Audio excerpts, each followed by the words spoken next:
কম গতি নিয়ে এগোচ্ছিল ঝড়টি। দিনের মধ্যভাগে এটি বাগেরহাট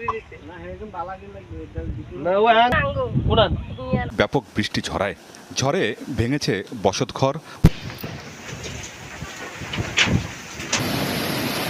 বাতাসের তীব্রতায় উত্তাল মেঘ। 8 থেকে 10 ফুট পানি হয়েছে। এই পানির কারণে আমাদের ভাঙন দেখা দিয়েছে নদী তীরবর্তী এলাকায়। গঠন নাই, সব পানি বাসা লেগেছে। সুন্দরবন সংলগ্ন সাতক্ষীরা উপকূল বেশ কয়েক আর ফসলের ক্ষেত, এছাড়াও পটুয়া ব্যাপক জানমালের ক্ষয়ক্ষতি হয়েছে। রিমালের প্রভাবে বিদ্যুৎ বিচ্ছিন্ন।